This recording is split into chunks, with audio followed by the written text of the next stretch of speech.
And welcome in, ladies and gentlemen, boys and girls, T996 here on the RFK Refugees Podcast Network.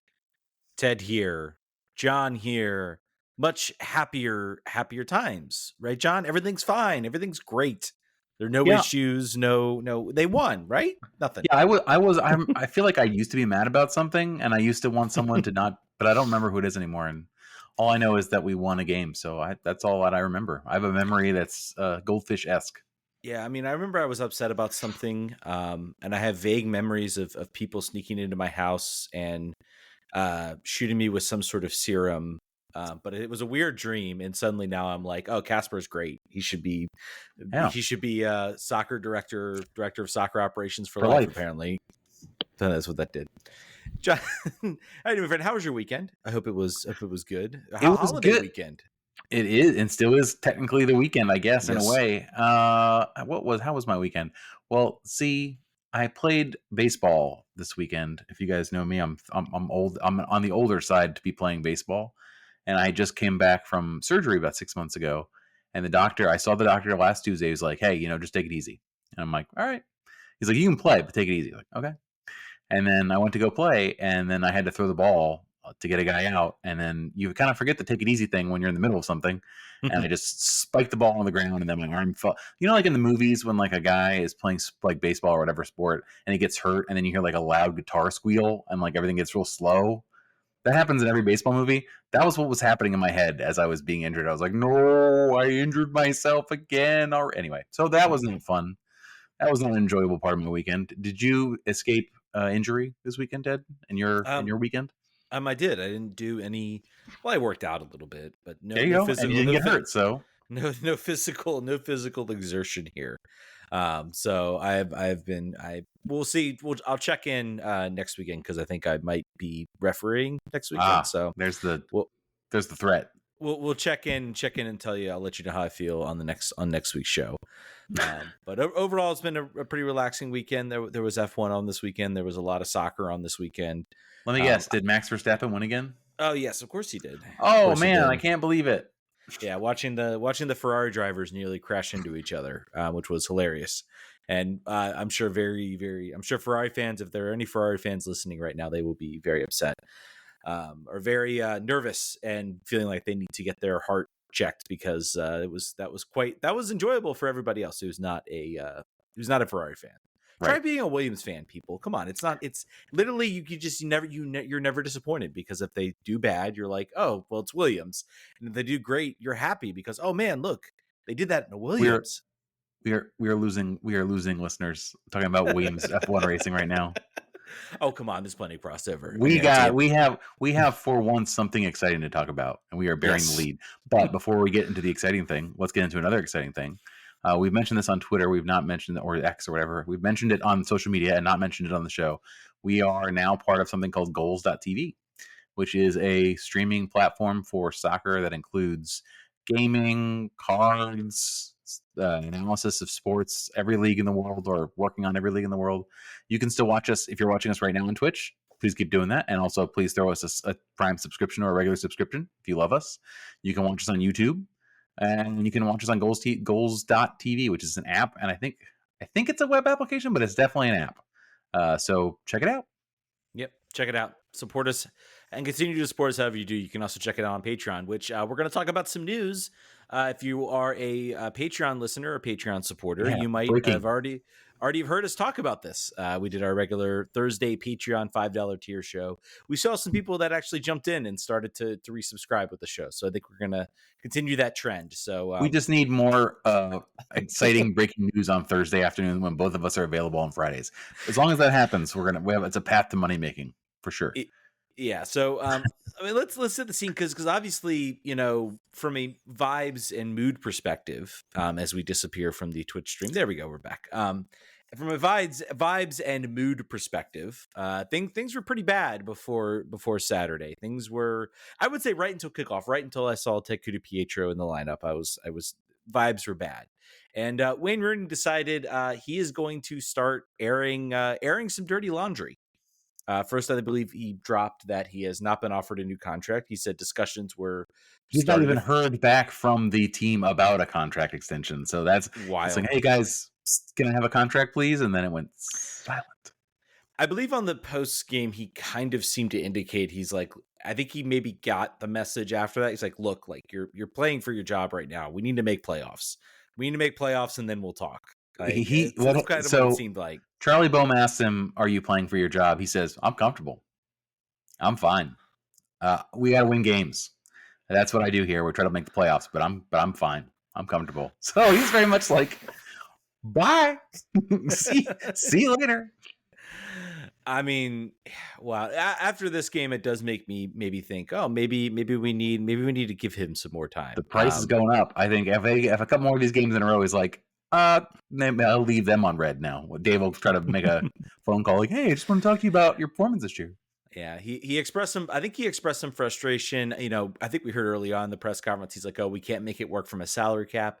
I think we all kind of thought that was maybe a little bit of BS. I think maybe he's maybe letting things out a little bit with regards to the team. Apparently, did look to sign Jesse Lingard.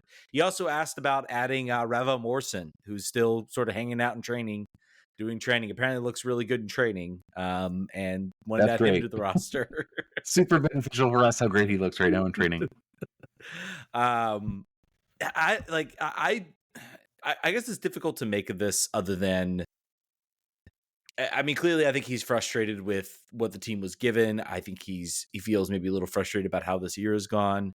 I think he still is in a mode where I think he thinks if he can get this team to the playoffs and maybe they can go on a little bit of run, maybe he makes himself more attractive. I mean, even after this game, I guess we'll maybe get in a little bit maybe after we talk about the game. I just don't know. Like, it's very weird what to make of all of this and like how to like dissect what's actually happening or if it's all just conjecture. I guess where are you falling? Like after his comments and everything, the sort of really airing of the messy laundry. I felt like that was just like, this is it. Like he's done. It's over. But now after this game, I maybe think, well, I'm not so sure anymore because he seemed to figure it out a little bit. I think he feels disrespected. How things have gone, and I think it's very likely now that if he can find another opportunity and a fresh opportunity in a place that he wants to be, I think he'd probably take it.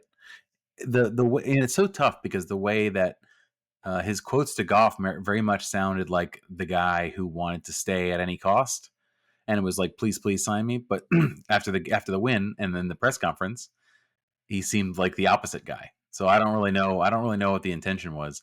I do know that this story kicked up a bit of a hornet's nest with the supporters. Mm-hmm. I think the casual fans are very much like, how could we ever let Wayne Rooney go? Like, how could this happen? But 2 weeks ago, you and I were both like, I don't care if he goes. It's fine. We're clearly not doing what we need to be doing. And I don't know that I feel dramatically different after this. This was a very bad Chicago Chicago Fire team. That's the first time. Folks, longtime listeners know that I have oftentimes reversed Portland Timbers and Portland Thorns on the Spirit Show, but I have never done the opposite on the DC United show before. So you just witnessed history. They're in your head after the Spirit put up a 3.17 XG and they managed to lose 2-0. So they really, really are in my head. Yeah, but I think that there's a very good chance if he does this again, San Jose again, a team that not exactly known to light the world on fire, but if this becomes a trend, then the casual fans might be right as far as you need more time, and then also Wayne's price will go up. Yeah, I don't know that anything's really changed. I don't know if this team goes on a run. We'll get into the analysis of the game. This was maybe the first time I've seen something like, I'm like, this could be sustainable. This could be a path forward. This could give me, really what I've been demanding from this team from this year is just show me where this thing could be better. And, after this game, it was kind of like maybe a little bit of a head turn moment. It's obviously fun to win. I've decided I want this team, I think we were debating, like, do we even want this team to make the playoffs? And then if we get games like this, then absolutely I want them to make the playoffs because that was an incredible amount of fun to watch the team play. I don't know. News also dropped, team also looking to hire a GM in the fall. We've heard that before. We'll see about that. We'll see about that. We had sort of speculated. I maybe landed on the side of maybe this means that Kasper's pull with the team or how much influence he's going to have. I think he's never going to get fired. I think that's been should he get fired? I think absolutely. We all fall on that, regardless of what happened in this game. Yeah, I think that news to me, I thought of that news and I was like, that's like local podcaster says he'd like to lose 15 pounds. Like, that's an evergreen true story that's not going to happen. The GM role will just never get filled. It's going to just go on and on and on unless something else happens that makes that untenable for them. I mean, I will say if they are actively being like, we are not interested in re-signing Wayne Rooney, that seems to me to indicate that you're looking at a GM or somebody to come in to decide whether you want to do that. I think at that point, that like Rooney just leave. Yeah, that makes sense.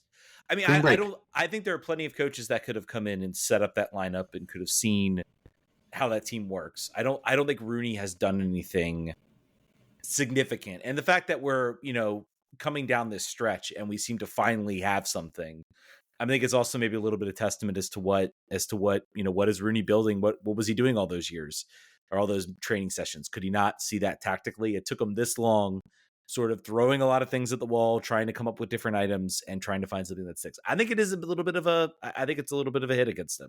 I don't know. Maybe I'm being too harsh. I guess I'm trying to think of the amount of times, for instance, they had Benteke, Taxi, and Ted available, and they could have played all three and didn't. I feel like it was occasionally, but it was maybe not as many games as we would have liked.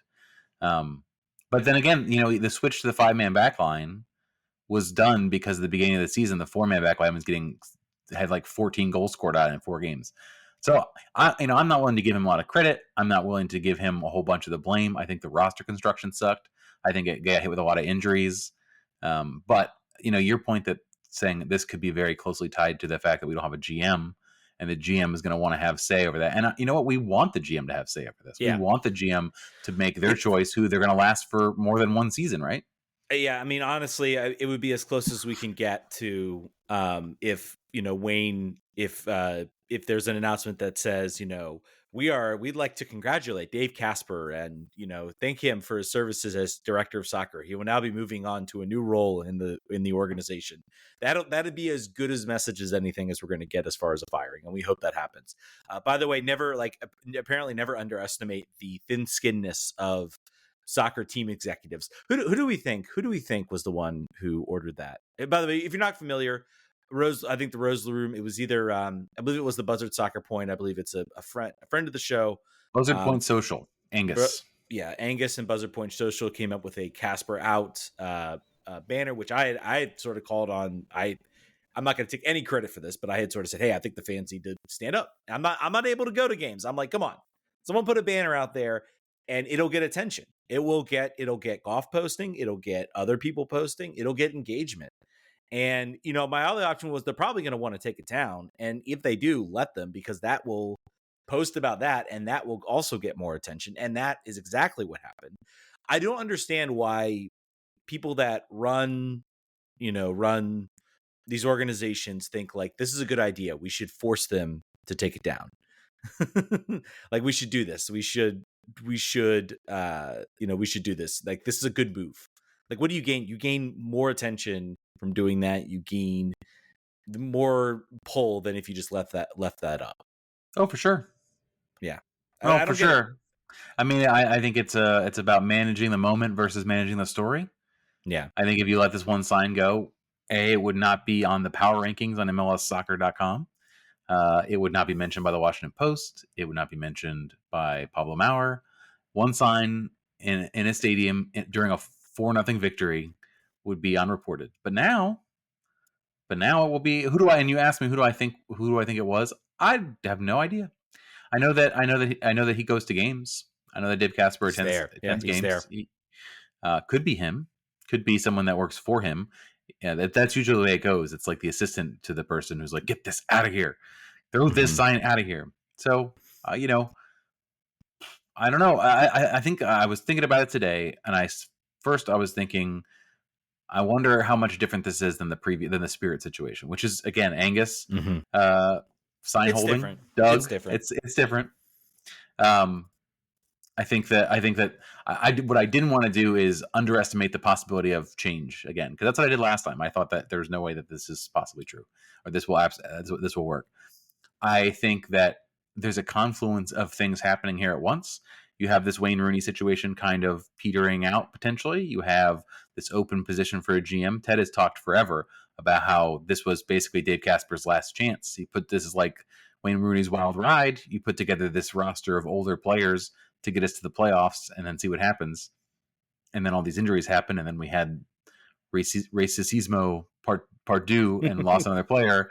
I think that things could happen where just with the public pressure too, it allows the ownership to make a move and cast it as like a, this was a well considered. We're about the fans, and we want to make sure that people can buy into our product and feel happy about who we are as an organization. So it might just happen. I think that the pressure is going to be notched up. Ted and I are on the Discords with people who are all about this stuff. So people who, unlike us, are able to be at games physically. Thank you for doing that, people. Yes. I think there's going to be a lot more signs in the area, and I think that will probably get even more attention. Will that, what I think that to your point, they are different. I think that the difference for the Spirit was there was such there was like malfeasance and like crimes and stuff that really like ramped up the whole thing. This is basically just like a decade of underperformance, and we need a change. I think this is also something that story with that whole messiness broke out of the sports of the women's soccer biosphere. I mean, it was talked about a lot about that whole situation and everything. This is very much like, we're not going to see reports on ESPN about this, about an unhappy sports executive. Doug, we should ask Doug, who is part of the Rose Room Collective, who also made the first post about it being taken down. He says, based on the time, I don't think they noticed until the first goal was scored. Maybe, I don't know. It was right in the stand. They might not be. They didn't notice it. I think also, I think towards that end. I would not be surprised if Dave maybe also was aware, and especially when Doug, and I think also the team was scoring goals, and I think if the game had been bad, maybe they didn't care or it wasn't interesting, but I think they saw the team like playing well, and they're like, all right, we got to get this out here because like it's gonna. So there's gonna be pictures of goals with the sign over the shoulder, and we can't have that. Yeah. But that's it. So that's it. So keep the pressure on San Jose game. I think we'll see what happens next. The media has noticed. That usually is a good first step. I think that it's really. So Doug says they didn't come to Angus, Justin, or I until the 10th or 11th minute after the goal. So wasn't early on. They're going to be noticing a lot more signs next weekend. So yeah, we'll see. I mean, I the game was good. I don't know. I'm just vowing. Like sometimes I feel like these things like peter out if the team is successful. And I don't. I'm not saying like DC's going to go on a tear right now, but I mean, I am slightly positive about what I saw and how the team lined up. It seemed to make sense. And let's get into it, John. Let's talk about how this team played. DC United coming up against Chicago. Currently, by the way, classic RFK Refugees. I think we're probably like 20 minutes in because we had some spicy drama in front of the game. Like we're messy podcasters who love a little bit of drama before we talk the sport. We got to do it. That was the genesis of this show. That was when we come from the ashes of messy drama in DC United. Yes. Let's talk game. Let's talk game. Let's talk DC United 4-0 victory over the Chicago Fire. Chicago Fire, of course, now below us. We are now above the playoff line. We move now to -1 goal differential, which is I thought was significant to bring up. I think we were like -5 before the game started. So it was. So let's start with I guess the lineup, which we all kind of saw. The sort of 4-man back line and sort of a more offensive lineup than I think we'd ever seen from Wayne. Golf had it kind of laid out as a 4-3-3. It was kind of you watch it, it was kind of a 4-1. I more consider it kind of a 4-1-4-1 with sort of, yes, you can call it a 4-2-3-1 with Click kind of playing in the back, but he's more playing, I guess, the more 8 position. So he's going to push forward. He's going to want to still get involved in the attack. And then obviously you had your sort of midfield trio of Pirani, Ted Pietro, and Dahome. And then up top you had Christian Benteke. So, and then of course the 4-man back line was Derek Williams and Steve Birnbaum with Eric Davis and Andy Nahara in your left and right position. So 4-man, and obviously Bono in goal. So done there. Got the lineup out. Interesting, you obviously we had seen the reports about the 4-man back line, how poor it's been for DC, how they haven't been able to been really good. That's why they shifted to the 3-man back line. I was concerned. I was like, man, we're gonna basically be, really aren't gonna be able to bottle up Kamara. I'm concerned about, numbers in the midfield or how we're going to move into the attack. Like, is this going to work? Then again, I'm like, Ted Kudu-Pietro is out there. So it's like swapping a center back for an extra attacker. Really want to see him. I actually thought, I don't know if I tweeted this anywhere. I actually thought, I was like, this is either going to go really poorly. Like, Sky was just going to run us over. We're going to get completely split open. Kamara is going to hit up a hat trick. He's going to pass Landon Donovan for the goals record. Or DC is going to actually look good in the attack and actually push forward. I was leaning hopefully more towards option one of like, this could go really poorly really quickly, but it didn't. And the team looked probably the best. I think we've maybe said this 4 or 5 times. They've looked the best they've been all year. This has been the best they've been all year, bar none. Attack wise, they looked vibrant. They looked moodful. It looked like what had sort of been missing from Benteke's dominance is he needs guys that can actually see where the play is going to happen next and run onto it. And we haven't had that for a while. I think the poor structure and tactics of the team, the way they have been set up, has pulled Benteke away from goal, and it has not given him company in the attack.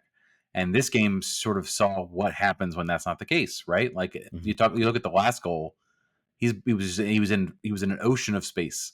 Yeah. He was making that back post run. Not to say that he's been lazy over the last 3 months. He has not been. It's not been a lack of effort that's caused it. It's just been his movement and the runs, finding open space, the assist he made. That is made possible by having 2 other attack-minded players who are going for the goal that he can play in. That's like how he becomes additionally dangerous. So yeah, I think something Jesse Eifert called us out here too is that Nahar had a great game. Nahar was healthy and he was running and dangerous on the right hand side. I think I've talked about as Benteke goes, this team goes, because he's the goal scoring power and fulcrum, and Andy Nahar is the other most dependent element of this team. Particularly when you have so many injuries at both wingback positions, you really see how much a good informed Andy Nahar has an impact on the game. And he did, and now he's going on international duty. So everyone, do your incantations. Can we please get a GoFundMe or something to pay the Honduran coach just to not play him? Or pay right, what's whatever his fee is for playing in that game, or however much money he makes from the Honduran Federation? Can we please get that so he doesn't play? I really hope he doesn't come back injured, because he really was important. I also thought, maybe lower shout out Eric Davis. I thought again was excellent. Of the 2 signings, we all kind of maybe rolled our eyes at these signings. I think Eric Davis is the one who I may be interested in letting him stick around next year. Yeah. Fajardo ain't it. He's it. Yeah. He's been very good for this team. And I want to talk about obviously Mateusz Klich. Mateusz Klich, the move with Pirani. If there's anything the Pirani move has gotten us, and Pirani's been good. And there's some stuff I think we need to iron out with him a little bit. I think he's showing, I think, some signs of maybe being a little indecisive, and maybe that's just going to come with familiarity and knowing where his teammates are going to be. But he's not like, he feels like he gets in the box and it's like he doesn't want to make a wrong decision. And I think that's the difference with Ted Kudu-Pietro, because Ted Kudu-Pietro got in the box too and made some bad decisions, but at least he made those decisions. And when he made good decisions, those resulted in goals and in opportunities. It's about failing trying versus failing not trying. Right. But I think what that does allow us to get the best out of our DP in Mateusz Klich, because it moves him back, and maybe he doesn't want to be there. Maybe he thought he could be here and be the number 10. I don't think that's his role. He slots back, kind of pairs up with Knaus. Made a couple. I have to go back and look. But there were a couple times he was, in traffic, breaking up attacks before they began. That center of the field, I don't think Chicago got much. Any sort of progression, any sort of ability. It was all coming from the ends or from the wing positions, basically until that DC was pushed up. Nahar was pushed up or Davis was pushed up, and then they could sort of hit us from there.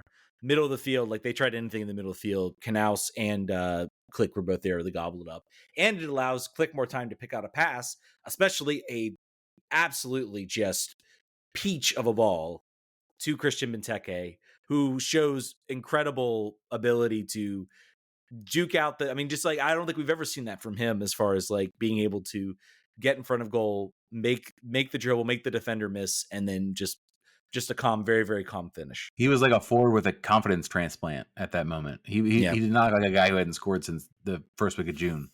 So that's class is permanent, right? Form is temporary, and he showed it. Incredibly crucial for him to get that goal and to really get him momentum. And I mean, he was just a monster all game. The second goal, I believe, I will give some credit to Home plays a nice ball to him, in which Benteke settles. I had some little fun with Dahome, who I think one point he got the ball in the wing and just like I just completely missed it, and I don't know how he did that. I don't know. That's I think it was Brendan Cartwright was posting on Twitter talking about how it's like you watch this game and you kind of get sucked into like, well, they can just maybe they fill that designated player spot with Dahome slot, and then maybe then we have something here we can, and it's like you just kind of get sucked into it after a game like this. But Benteke was a beast. Second goal, he traps it down, lays a beautiful ball, and this is where I think it's important. And Nemil Assad's out there. I don't think Nemil makes that run. I don't think Eric Hurtado makes that run. The vision that Ted Kudu-Pietro shows to see that space and to see that run, know exactly the position he needs to be, and then to lay it off to have the ball laid off to him, and then he just makes a cool, calm, and collected finish.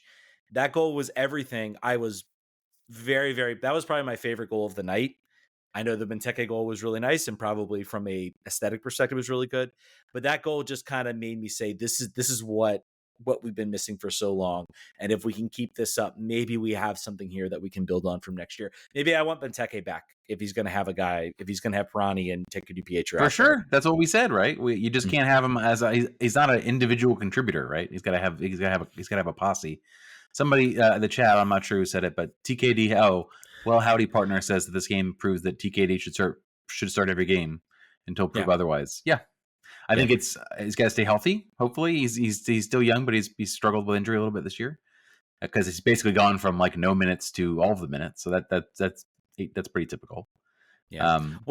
There's been some argument about his ceiling, and we feel like we had this conversation a lot. Yeah, we did at the beginning of the year, I think. Beginning of the year. I guess like seeing a performance like this, to me, it shows how much he's grown, I guess, as a player, how that finish is just so incredibly confident. I'm not sure if he even gets in that position last year. He makes that play. Even earlier this year, it was just such a very cool, calm, and collected finish. It really tells me, and I feel like we all pay attention to the football managers, the FIFAs of the world, and once a player hits 20, it's like, oh no, that's it. They're as good as they're ever going to be, and that's just simply not true. I think this guy can get better. I think he's going to get opportunities to get better. I don't see any reason why they need to look for anybody in his position. Let him run out there. Let him do what he's going to do. If you want to bring someone to challenge him and keep him honest, that's fine. But I mean, honestly, this team should be thinking next year. First of all, you're bringing back Benteke or you're bringing back Click. If you are, then you need to say, okay, we're going to put Ted out there and Ted's going to be our starter. That's the guy we're going to build over the next couple of years until he gets European interest, which if he plays like that and continues to play like that, I don't see any reason. Yeah, I don't see any reason why he won't gain that interest. Also worth mentioning, he's so he's 21, 20, I believe. So he'll be 21 soon. There's a little tournament, the Olympic tournament coming up that the U.S. men have qualified for. That is a U23 tournament. I think he could be considered a dark horse to maybe play himself into that roster. I think we're already going to see Kevin Paredes out there. Could happen. Could absolutely happen. Ted's picture on FootMob is the worst picture.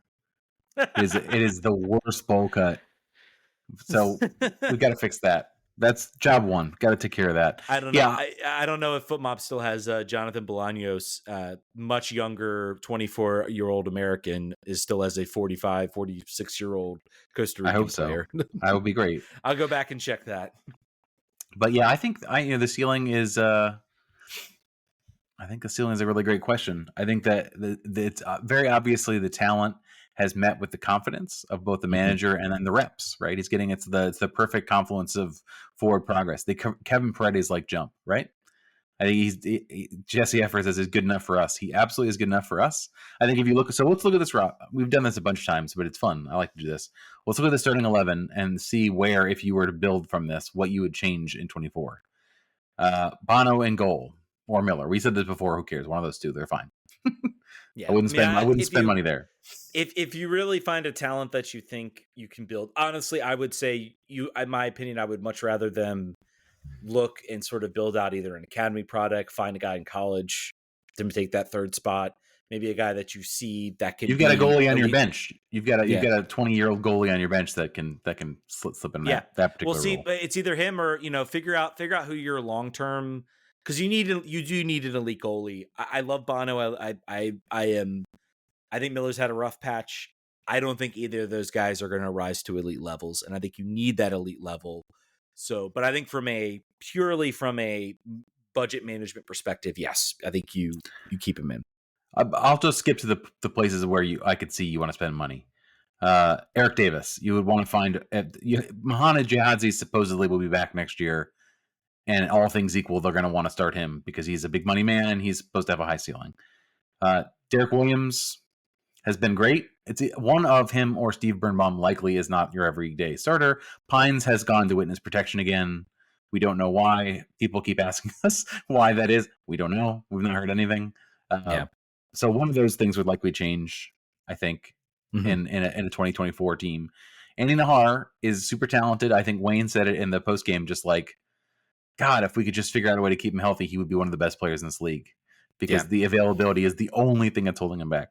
I think you got it. You have to. I think if you're looking at a big money position to spend on, I think you look at that right wing back position and you say we need to find somebody that we know that can consistently start week in and week out, and we can use Nahar as sort of a load management. We can use him as a change of pace guy, someone who could do something different. Imagine him as a Swiss Army knife on this team that isn't expected to play every match. Like he would be fresh. It would be great. Dahome is the only player that is for sure replaceable in that front three or the front four. Pirani is early, but he's on loan, and I think they're going to want to keep him because he's under 22, and the cost will be spread. I think he's to me after these first three games. Yeah, I think he's earned a chance. He's earned a spot. He's a keep. Yeah. I mean, we'll see. I think every game he seems to be getting better. His decision making was a little bit sus. I hope he's not hurt. You looked like, I think on the fourth goal, I was more concerned about him than the fact that we scored the fourth goal. That's probably the lowest I ever cheered for a goal because I was like, is Brady okay? Can someone please make sure he's okay? And he looked a little shaken up. Our own producer trolling us here and saying, who would be a great fit for that right back spot is Julian Gressel. He's a free agent, man. He is a free agent. We get a new GM and we say, no, Dave's gone. Don't worry. Maybe we'll see. Dave and Wayne are gone. Julian, you can still your place is still available in Loudon. You can move right back in. Paul's gone, but a lot of the people around there. And then Mateus Click and Russell Canales are probably keepers, right? Like they're If you look at this roster, this is a good roster you could carry forward with maybe one or two changes, and then it's all about real depth. Trying to figure out ways that you can really institute a depth so that you're not raiding the Loudon United pantry. Which, so right now the bench is Heinz Eich, who came in for an injured Derek Williams. Fajardo, he was fine. I mean, he's been fine. He was fine. Fajardo is gone for sure. Ruan, they'll keep him because he's under contract. Santos, I think you probably move on from him if you wanted to. And really big. Chris Durkin is, I think, great depth. Yeah. I think if similar to the Har, right? Like if you could figure out a way to deploy him as necessary, you could really handle some business. I think he needs to be. You need to eye him in my mind. You need to eye him in that number 6 role with Russell Canales, because Canales has been unbelievably healthy this year. I think he's only picked up one injury I can remember where he missed some minutes. Unbelievable. He's not, but he hasn't been healthy for a long time, and I think that is where you're going to want to put Chris Durkin, because I think he subbed in. I'm pretty sure he subbed into kind of that more central defensive midfield role. And I thought he was good. I thought he showed, a lot of people have called him a USL championship level player. I don't think that's true. I just think he's being misused. And I think if you get him in a good role, if you get him and I think also what he did is he kind of took, I think Chicago was maybe gaining a little bit of steam, and then he subbed in, and that all kind of died out very quickly for Chicago. Could have been exhaustion on the Chicago side, but and we should also mention Chicago did also play a game on Wednesday. So fresher legs were maybe tough cookies. So, by the way, if you look at, I want to highlight your point about Russell Canales.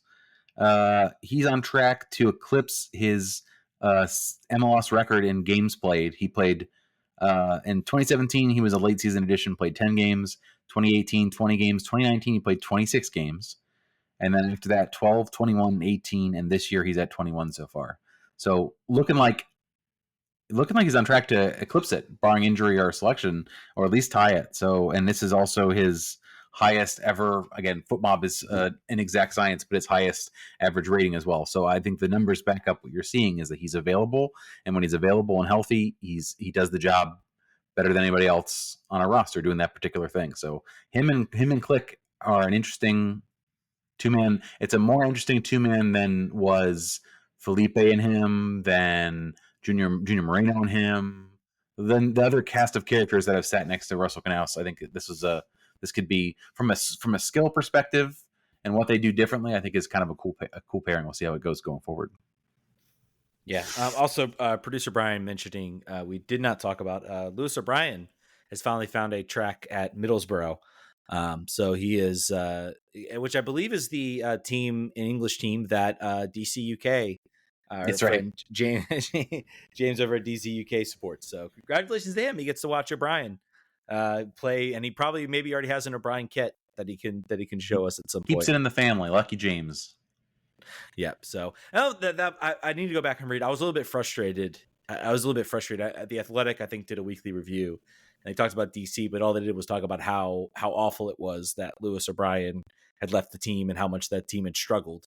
And I feel like maybe that's something they had planned to write. Like they had that sort of research all done, and they were gonna put it in and then DC goes and wins 4-0 and maybe looks better than I would argue, potentially better than they have with Lewis O'Brien out there.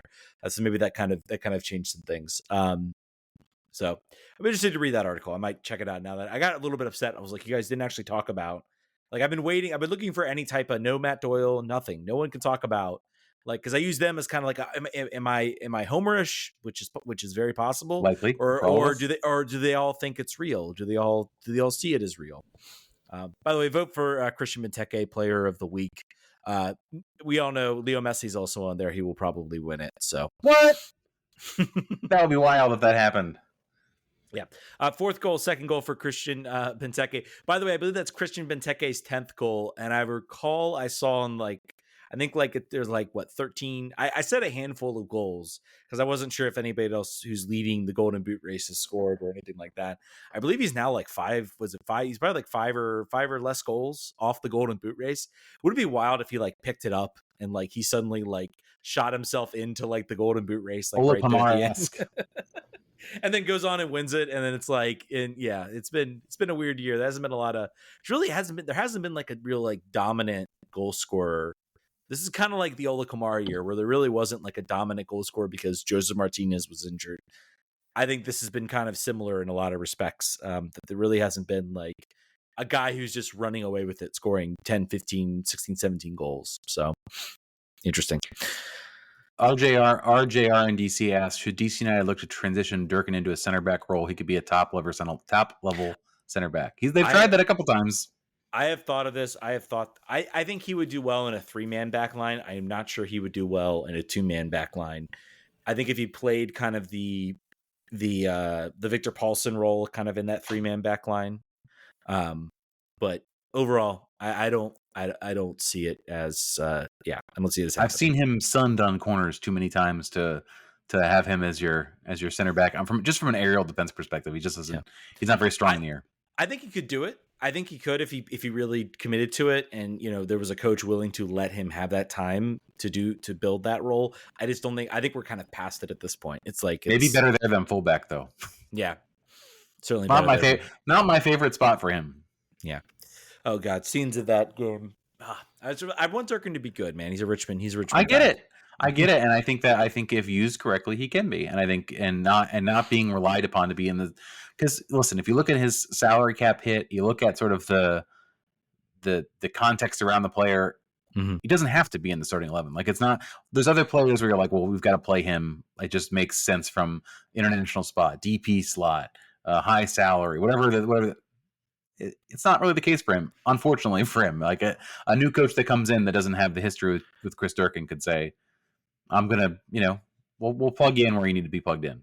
Yeah, and I think also if you look at it from a perspective, I don't think his cap hit would be too high. That even if you wanted to go out and grab another U22 player, that his cap hit would not be like so significant. And the whole world of the salary cap might be changing this year. Like we might be talking about a completely different world. No details yet, but there's a lot of rumblings with what's been going on with Messi and everything like that. That this could be changing. So, Did you watch the LAFC game last night? I did not. I went and watched. I watched Oppenheimer. I fell I asleep. forgot to mention that this week. I watched. There you go. That was what you did this weekend. Yeah, no, I missed that. I completely missed that. I forgot I watched that. But best score out of 5. What do you think for you? 4.5. Well, very good. Yeah, cool. It was very good. It was very good. I'll probably see it when it comes on available for rent for like $75 on Apple TV. I wanted to do the IMAX, but sadly, the IMAX theater, the closest IMAX theater in Charlottesville, was not showing it anymore. So I just said, "I'll forget it. I'm just going to go to the theater." I thought you were going to say the closest IMAX theater in Lynchburg was Richmond, Virginia. Is what I thought you were going to say. Probably the closest one showing it at this point, but yeah, there is one in Charlottesville. So anyway, that was completely off track, but that's okay. Listen, we've talked for a bit. We can go a little bit off. Yeah, but so I watched the game. Messi continues to be OP. It reminded me, it's just entire, and it's funny too, like the players that he brought with him, the Jordi Alba, the Sergio Busquets, who no one really anticipated much out of because they are old and they're not Messi. Like it's not like they were expected to change the game, but they have, if you can believe it, they have a really amazing chemistry together. Like I don't know if you can imagine the fact that those 3 players know exactly what the other ones are going to do in the field, and they weren't playing Chicago. They were playing LAFC at home, and they put 3 past them. So, man, I really watch the space, man. They're gonna make a run here. I think anything is possible for them. I think if you're anybody in the playoffs, you already know that. I think you're thinking we need to be 8th if we want to make the playoffs. We need to be 8th because it could. I mean, if you're thinking about scraping in at 9th, I don't know. I still think they will. I think with the games, they will eventually potentially run out of steam.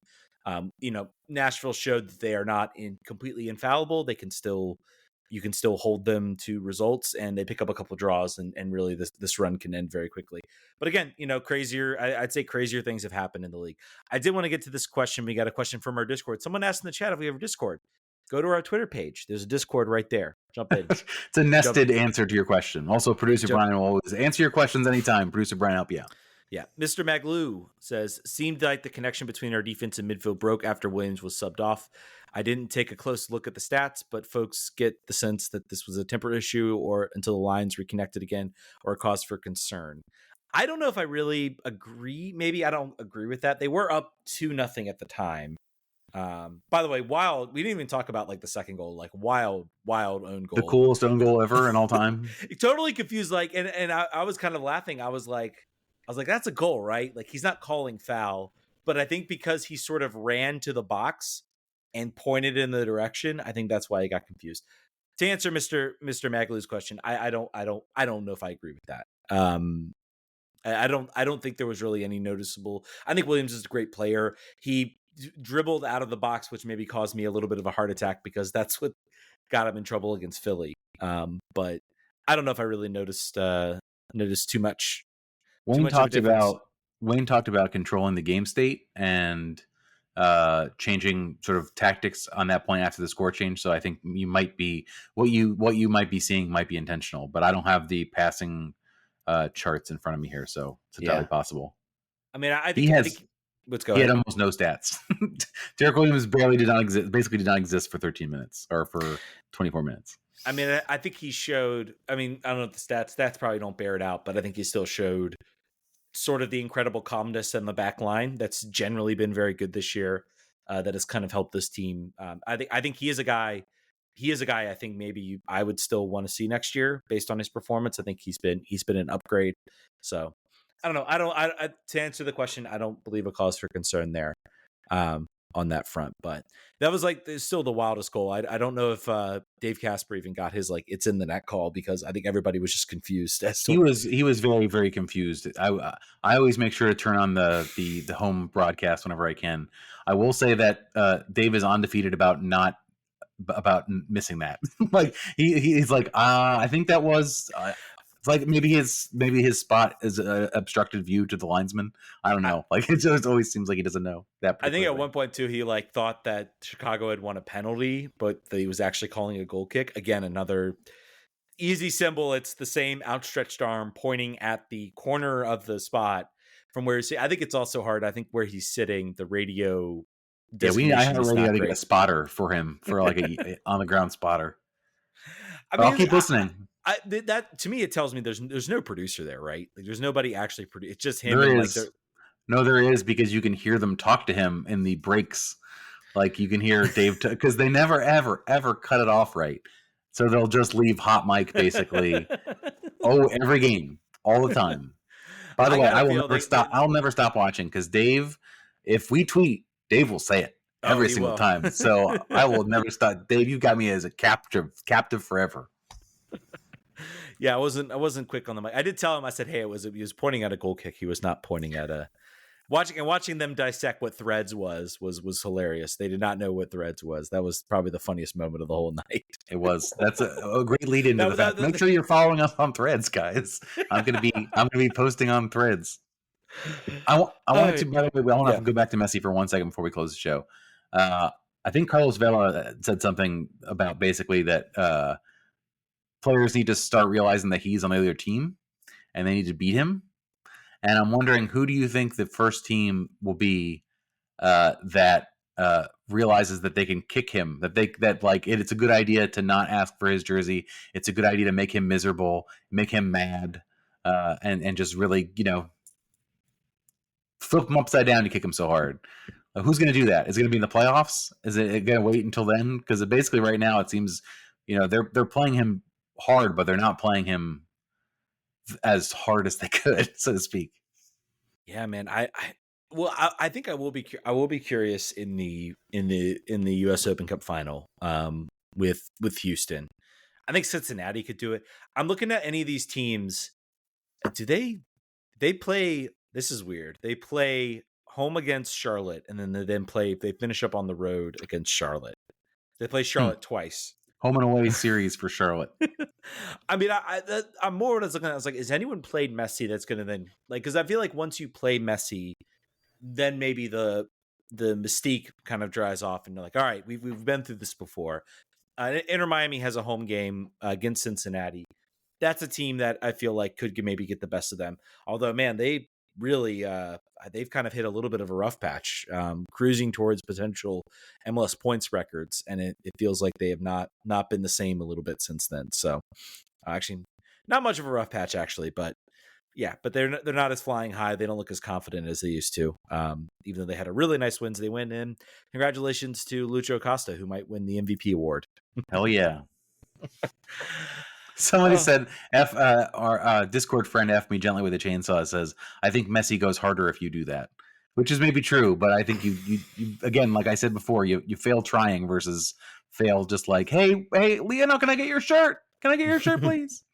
There are I'm looking at his stats too, by the way. It's people are mad about this, and I get it. I guess I kind of get it. Like very upset the attention he's getting. I think it's great. Mm-hmm. I think it is the most, as people who have to like create content around this league, and luckily only DC United. But imagine if our remit was the entire league. This league can be pretty boring sometimes, and you have to manufacture excitement. It's just players that are generally not very exciting that you have to get really excited about because they're here. But this rules. Like, enjoy this, because this is only going to last 2 years, and then it's going to go away, and then there won't be anything else to replace it like this. So this is a peak. Enjoy the peak. You're going up the roller coaster right now. Yeah, I mean, the fact that like they had like 9 celebrity interviews during the LAFC game, to include like reaction shots by Selena Gomez and Owen Wilson getting to meet Messi with his kids and like freaking out, and the former royalty was there. Like, God, it's cool. Like, this is a cool thing. Don't be mad about this. You'll regret being mad about this when you're older. It's a young person's game to be mad about something that's being popular, I think. I mean, I think it's pretty clear this is bigger than this is bigger than Beckham in so many fronts. Like, Beckham, I feel like was big.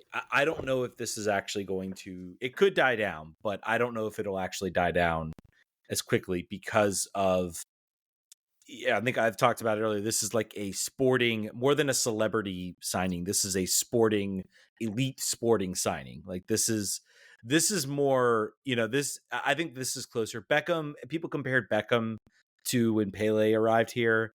And I think that's maybe, certainly he was the highest profile athlete to come in here. This is really much more like watching Pele come to the US back in the 70s. Like this is really what it feels like. I think the biggest thing is going to be who's going to be the first team. Charlotte will probably be the first. Well, I guess Miami. I think he's got a game against Atlanta. I was saying, what's going to be the first like NFL facility he's going to fill, and it's probably going to be the Atlanta game. Will be that one, and then of course, then he's got Charlotte. But the of the teams, I just want to know who's going to be the first team to blink and say, okay, we need to not play this at Audi Field. We need to move this to a bigger facility because there's just so much more demand. I'm wondering what the first team's going to be due to blink and do that. Has to be somebody. I think we're going to get Miami versus one of the LA teams at the Rose Bowl. That's going to happen at some point. That's going to probably break the record as far as attendance goes. Jesse Lever said Beckham sold out RFK. Yeah, he did. But I don't think. I have to go back and look. I think, did he sell it out afterwards? And I was there. Yeah. He did sell it out. He sold it out twice. Yeah. Oh, he did. Okay. He did. But the first game was the one that had the super energy. And I believe he played about, if I remember correctly, he played a half and was limping around because he came with an ankle injury. By the way, if Messi was injured right now, would not be on the field. Yeah. He was like, nope, you can deal with it. And by the way, listeners and Ted, I apologize if I talked over you. My AirPod went out and you were mute to me, so I was just talking. So if I just talked over you like a lawnmower, I apologize. Apple technology. You're good. Yeah, I think that's about it. I think that was a pretty good show, right? Anything else we want to talk about from a DC United perspective? I think that's it, man. I think just close it out. I don't think we went a little bit in depth with the team, and we'll see what happens, man. This is maybe the first sign that maybe things will get better. I hope it is. I'm clinging to it. Pirani, Ted Pietro, Benteke, the new Magic Triangle, on par with the new big Magic Triangle. I'd like to agree immediately. By the way, he was like all on board with that. He was like, "Yeah, absolutely, man, great." No, he didn't agree. He thought he gave the stats like, "I don't know, man. I did preface it's been a long couple of months with this team, so I'm clinging to anything that gives any sign of attack." But so San Jose, what's our prediction score wise? Oh yeah, we didn't even really talk about San Jose. We can talk a little bit. I guess important thing to note, there will be international absences. DC will be without Nahar, they will be without Eric Davis, and they will be without Ferrardo. Two of those are probably like the more important of the two that they will be missing. I think that's all they're missing. I don't think they're missing. I could be wrong, but I believe that's right. all. No, that's it. That's it. Yep. And then I believe the bigger story, I think, from a San Jose perspective, they will be without Cade Cowell, who scored a really nice goal in this game. So I'd say from what they're missing, I think, yes, Nahar is a big miss. I think this will be two teams kind of on even footing. I looked at kind of their lineup. I think they're a similar team. I feel like we're playing a lot of teams that are like us in a way. Longtime MLS franchises that have been cut adrift and trying to figure out how to get back. So haven't won a game since August 20th against Vancouver. Before that, lost 3-0 to the Sporks, 3-2 to the 3-2 in the what was the original derby called between the two LA and San Jose? What was that called? Before the El Tráfico. It was California Classico, Cali Classico, right? Yeah, Cali Classico, yeah. 3-2 lost that and then drew against Minnesota away last. Yeah. So that was on September 2nd. They're going to have the same amount of days as we are. So fair matchup. We'll see how it sorts out. They got to be the cross country again. This is another game. Every game, I think, from now until the end of the season is pretty much a must win. And so hopefully they can go out and do it. I'm going to go with 2-0 DC. Goals from, I think Pirani gets off the mark, and I think Benteke notches one with an assist from Ted Pietro. Why not? I like that. I'm going to say 2-1. Just because I would have picked 2-0, but I don't pick the same score. So I like your pick. I think goals by Ted and Pirani. I think, but two assists for Benteke. He plays the facilitator role. Could easily happen. All right, folks, that's going to do it. Thank you so much for listening. We will catch you guys next week. Vamos.